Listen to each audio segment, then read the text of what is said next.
everyone.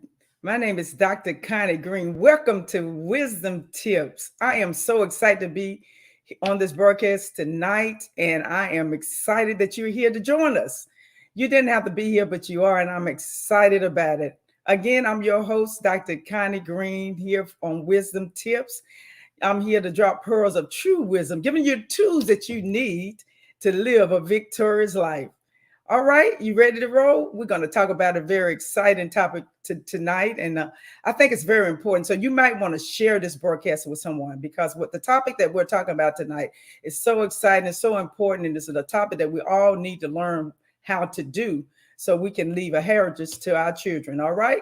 So again, thank you so much for joining us. And today's topic is wisdom to keep legacy. Wisdom to keep a legacy. Amen. Let me say that again. Wisdom to keep a legacy. So what is legacy? Legacy is a long-lasting impact of events that happen in life. It could be an action. It could be something that took place, or it could be a person, a person's life, the life that they live. And whether you realize it or not, we all leave a legacy. Yeah. Believe it or not, we all leave a legacy. If you're alive on this earth today, you're going to leave a legacy. Your legacy can be honorable, it can be positive, or your legacy can be disgraceful, or it can be negative. Our legacy is up to how we live. So I'm going to ask you a question. How are you living? Are you living a good legacy to leave to your children? Come on, let's talk about it tonight. Okay, let's look again. Legacy can be focus on something that you want to endure, something that you want to attain. It's all about passing down things, something that's going to last, something that is valuable, to those that we love, those that are still living now. And we want to make sure that they have the best that they can have when we're gone. Legacy involves living intentionally, aiming to build into the next generation their success.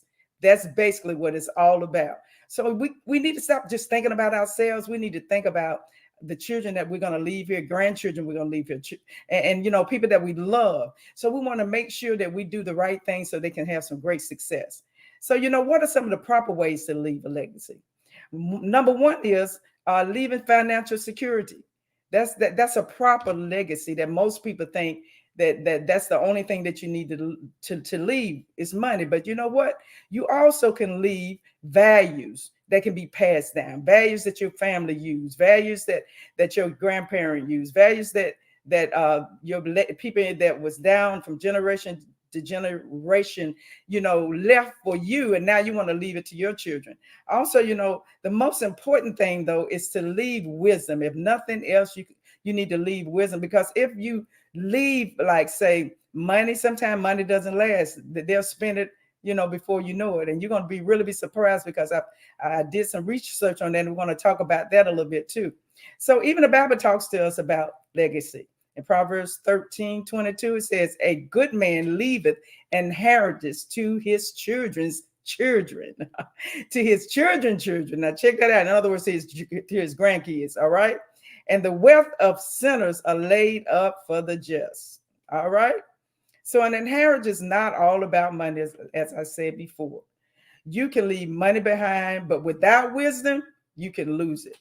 I mean, the generation that's left here can lose it if you never train them about money, and so over and over again, we've seen it happen even in real rich people, and my researcher said it's estimated that 70% of wealthy families lose their wealth by the second generation, and 90% lose it by the third. Wow. Why? Because generations, normally people don't talk about money. Because sometimes they feel like if they tell the kids how much money they got or how wealthy they are, that they end up being lazy, trifling, and just going to throw the money away. But I think it's very important that we teach our young people and those that are left behind the importance of money and how to use money. Also, it may be to the point that they feel like that they can't handle the money, so that they don't talk about it. So it's a shame that we don't talk about money. We need to do that, more of that, to teach our kids how to invest in money. I remember when my sons, my grandkids, was growing up and they got up some of an age and they were able to open up a bank account, my son took them to the bank, showed them how to put money into savings. And so I thought that was very good on his part, because he was teaching them the value of money and how to open up a bank account. Did you not know some young people don't even know how to open up a bank account? Most of them don't know how to write a check, because we got everything now, about a touch of a button. So they don't even know how to do that. So it's important, I think, to teach those that are here that's left behind, because we want to teach them the right way to go. So when they pass on, they have learned from us. And then if you make sure you leave the right things to your children or your children's children, then they will have great success and hopefully they can pass it on. But God too, he was so interested in legacy that he commanded Moses to set up a legacy for the 12 tribes of Israel. He gave each one of them a piece of land. Every tribe had a piece of land that was set up just for them and their family, except the Levites. Now check this out. God promised that he would take care of the Levites, and their calling would be their legacy. Now, isn't that amazing? Their calling, what God called them to do. That's why we often talk about, what did God call you to do? Finding out where your place is in God, what God put you on this earth for. God put you on this earth so you will have a legacy to pass on to others. So that's very important. So you may say, well, I don't have money. I don't have a whole lot of money. We're not rich, but you can set up a bank account and you can start saving some money. You can leave it to your children's children, as well as leave a legacy of who you are and the importance of taking the ministry that may perhaps that you're doing even right now can be passed on to your children. Amen. When you build something great, then you can turn it to your kids, and then your kids can turn it over to their children, and then everything just goes on, just like, so that's exciting about that. I'm just so excited about talking about this topic because it's very important to all of us, and Moses turned his leadership over to Joshua. He left a legacy. He called Joshua. He gave it to him. He gave him a wealth. He gave him wisdom. So, it's very important. Let's look and see what the scripture says in Joshua. Joshua chapter 4, 21, 22, it says, and he spake unto the children of Israel, saying, when the children should ask their fathers in the time to come, saying, what meaneth all these stones? You remember, if you know the story, how they had the stones, in the water, and they had to walk over on the stones. And he said the kid's going to ask them, what means these stones? And then, they're going to be asking questions. So when they ask these questions, let the children know, saying, this is what the Bible said, let the children know, saying, Israel came over this Jordan on dry land. So isn't that exciting? So I just want to encourage you tonight, leave a legacy to your children and your children's children. Okay? That's very important. So we're going to go to break now. And while we're in break, I want you to stay with us. But while we're going to break, please share, because you don't want to miss this broadcast tonight, because we got a special guest that's coming. And please don't forget to hit the notification buttons, and because we're going to be uploading new content, and we want you to make sure you don't want to miss an episode. All right. So don't forget, share. And we really want to thank you guys for allowing me to be over 500 subscribers already. And I'm trying to get to 1,000. So thank you so much for your love and your support of the Wisdom Tips Show, for doing all that you can to see that this broadcast is successful. So again, we want to thank you very much for joining us, and please stay with us. We're getting ready to go to the commercial, but when we come back, we got some important person that we want you to meet, and we're going to be really just telling you some wonderful things about what we can do to set a legacy for our children's children. Thank you. I'll see you in segment 2.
Hi, I'm Ernie Hudson. Join me on Sunday, January 15th, as I host Justice Sunday service around the clock at 12 p.m. Eastern Time. I'll see you there. Hello, everybody. I am Dr. Tina J. Ramsey, and I want to share with you about CTR Media Network. Have you heard? CTR Media Network is a new standard of podcasting with over 30 plus podcasters. We reach 350 million global listeners worldwide in over 50 plus countries across all major podcasting and social media platforms.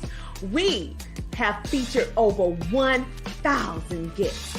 What we specialize in is helping business owners, entrepreneurs, coaches, and fellow podcasters expand their visibility on our platform. We're all about positioning with visibility, connections, and teaching you how to monetize what you do. Let me tell you something. If you're a business owner, we have sponsorships opportunities. We have commercial slots. We also have opportunities for you to be a featured guest on any of our shows.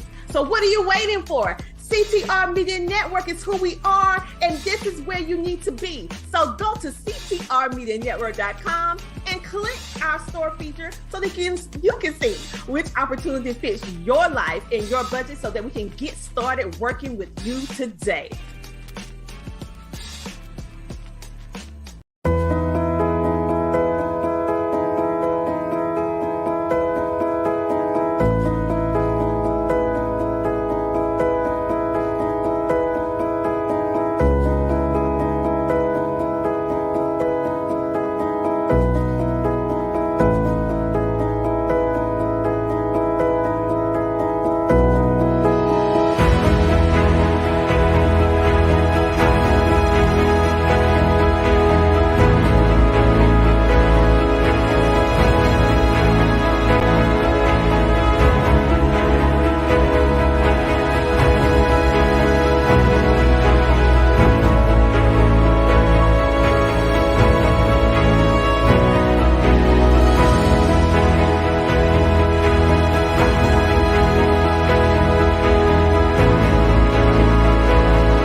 Welcome back to Wisdom Tips with Dr. Connie Green.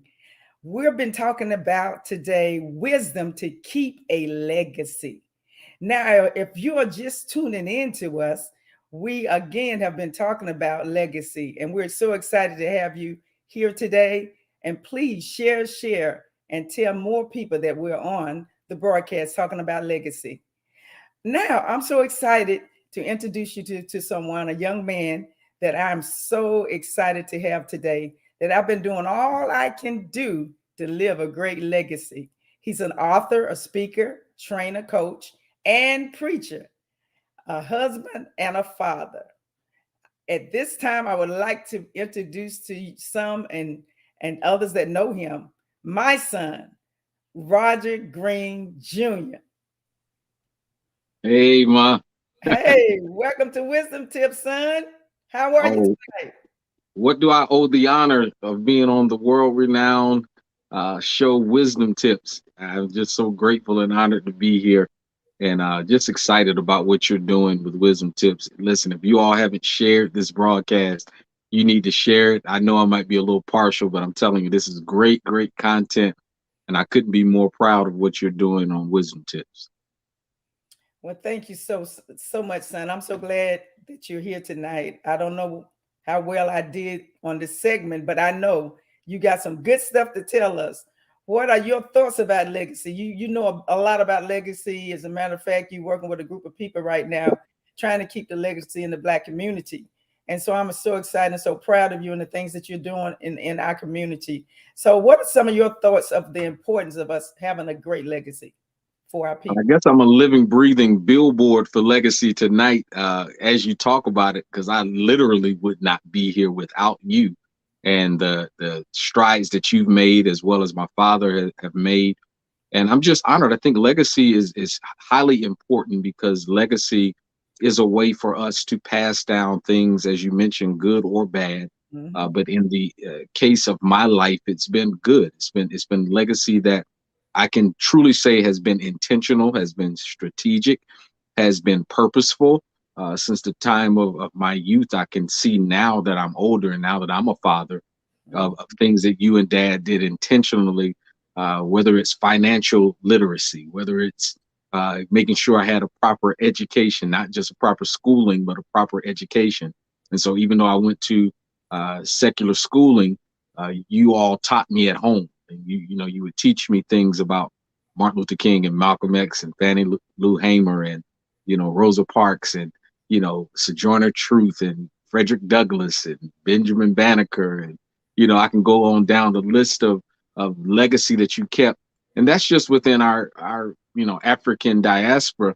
But you also gave me legacy of biblical knowledge. You taught me the word of God. You instilled a legacy of prayer and fasting and consecration and holiness with me that is invaluable. I didn't always want to do it back then when I was younger, but I understand the value of them now. And so I appreciate the well-rounded aspect of it. And so for anyone out there that may perhaps be saying, well, I'm not rich, I can't leave my kids money. Listen, investing time in your family is invaluable. Being able to have those memories, those things that they can look back on and cherish, sometimes is worth more than money. In fact, if you teach your kids certain principles and certain values, they can learn how to obtain wealth themselves. And so I appreciate what my parents have taught me. Perhaps they may leave a little money when they leave, but if they don't, they've trained and taught me on how to get my own fish. The old African proverb says, something to paraphrase, instead of giving you a fish, it's more profitable to teach you how to fish. And so that's all what legacy is about. And so I appreciate you for that one. Well, thank you so much. I would like to also ask you, why do you feel that legacy is so important, and why is it so important and meaningful for the African American community? Wow. I remember when you were growing up, we had the opportunity to bring Rosa Parks to our school, and the children were able to meet her. You were personally able to meet her, and we were able to spend time with her. And we actually was one of her guests that was chosen to actually drive her to where she needed to go to the events that she went. So we really was able to eat dinner with her and sit down and let her pour into us. And you would all of those things, as well as the students at our school. So how did that affect you as well? So the first question is, why do you think it's important, and why do you think it's important and meaningful for the African American community? How did it make you feel when you met Rosa Parks? I'll try to answer those in that order.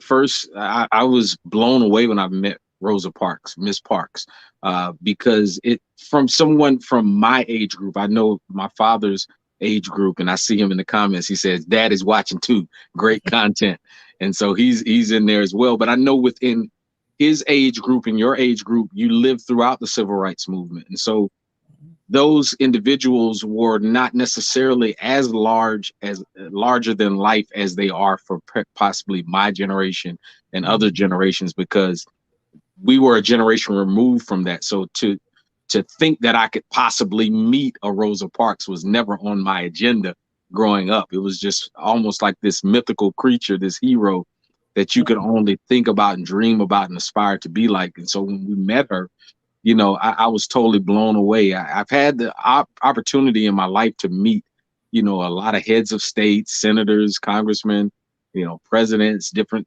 individuals, celebrities. But I don't never normally get too starstruck, but I was in awe of her because she had this quiet strength about her that she was able to kind of pass down. She was up in years when we met her, but the wisdom that she emitted was immaculate. Just for her to tell her perspective and share her wisdom, I think was invaluable. And so the second question that you ask is, why is it so important? I believe it gives us a sense of belonging. It gives us a sense of identity. It gives us an opportunity to learn from the lessons that have already been lived out.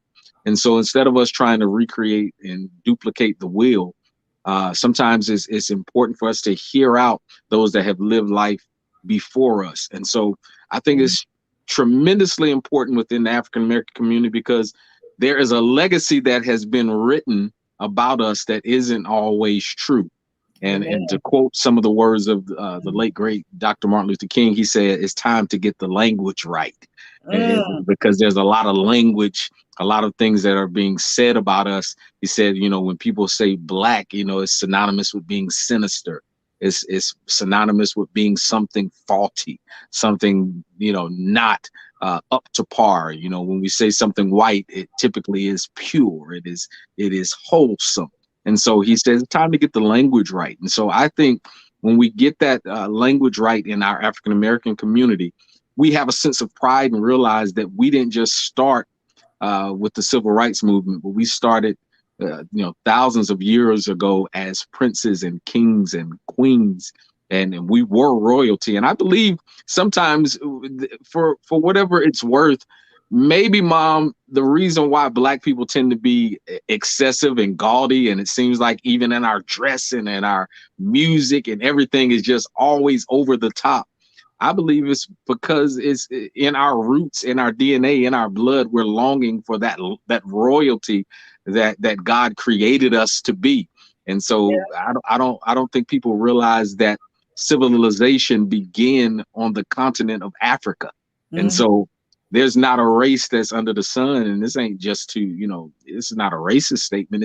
It's a archaeological statement, a historical statement that is just true, that is the Fertile Crescent. That is where civilization began. And so I'm very proud of the legacy that we have, and the legacy that I want to perpetuate and make sure that our young people understand full well that we're better than just dope dealers and drug addicts and pimps.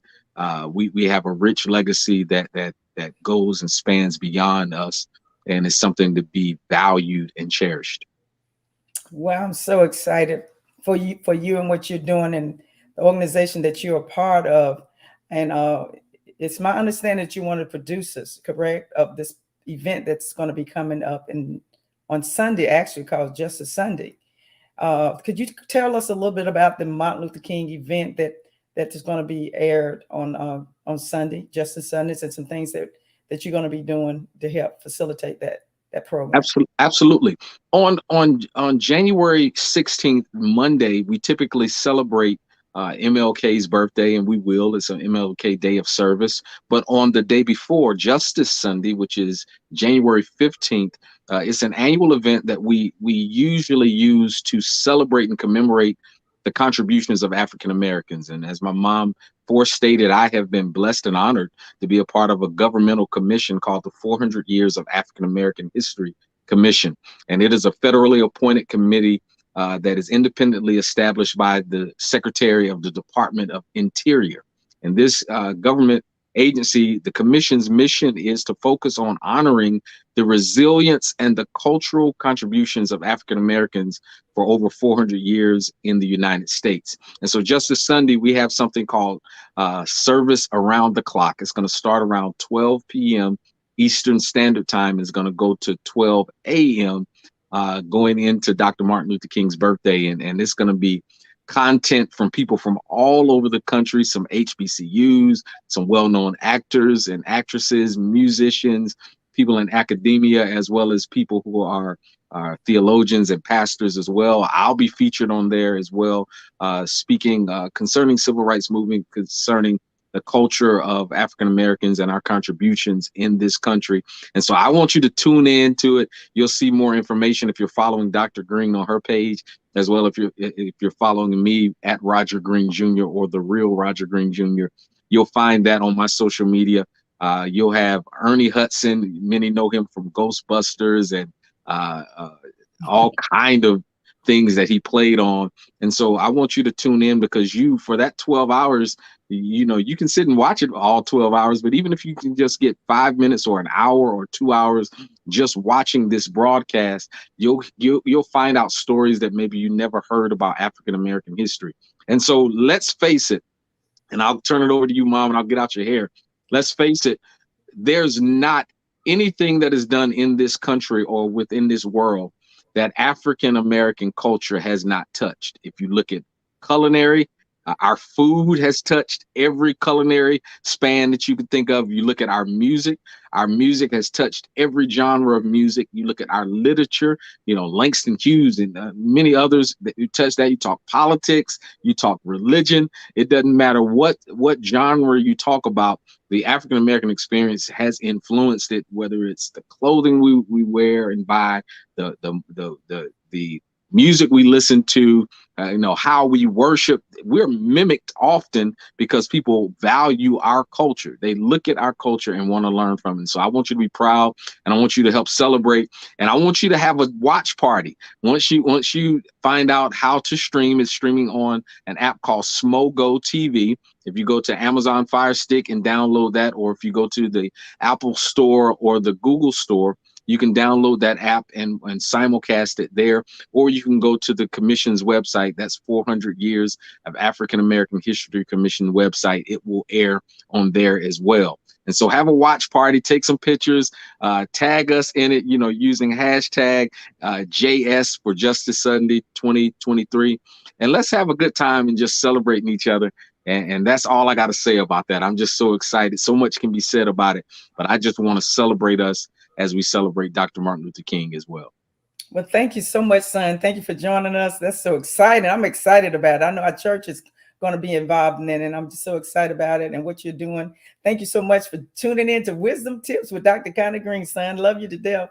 And again, my son's name, in case I didn't say it, I'm going to say it again, Roger Green Jr., not to be confused with Roger Green Sr. All right? God bless you, son. God bless you. I love you. I love you too. Where did the time go, everyone? Where did the time go? Let's get to the wisdom tips, and I'm going to let you go home. All right? Let's talk about legacy and give you some tips to make you chew on and go home and think about. Wisdom tips number 1, live your legacy. Live it out loud. Why? Because children are watching what you're doing. They're watching at our lifestyle. They're watching what we do. So live your character, live your convictions, live your passion. All right. The most important thing you could ever do is to live out loud and let them see it. Okay. Wisdom tip number 2, live like you mean it. That's right. Live like you mean it. In other words, live intentionally, live right, engage this life with passion, gratitude. None of us know how long that we're going to live and how long God's going to give us time to live, but we can leave and live legacy and live out our life like we care, living in a way that honors the Creator, which is God.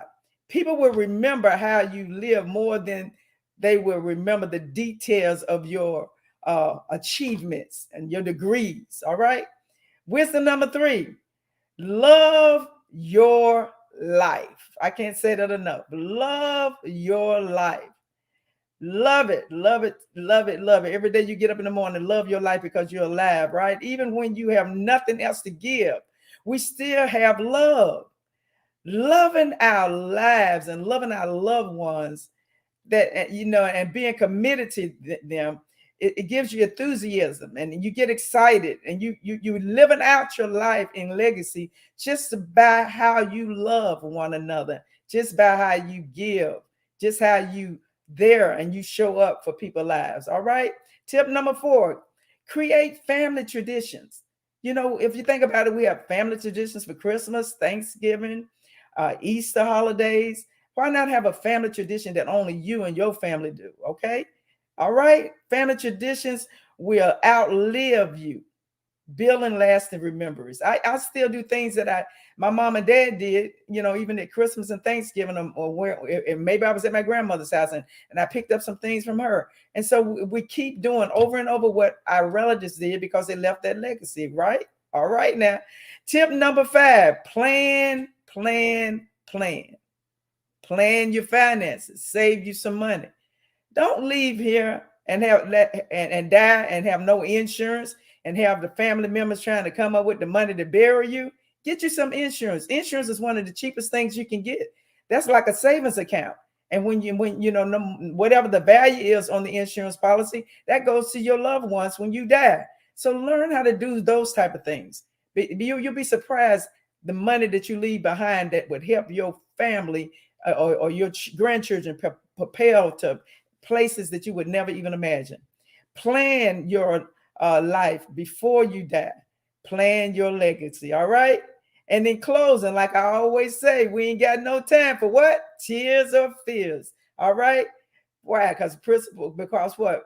Because having faith and having wisdom is the principal thing, and all that get an understanding. Why? So you can live a victorious life.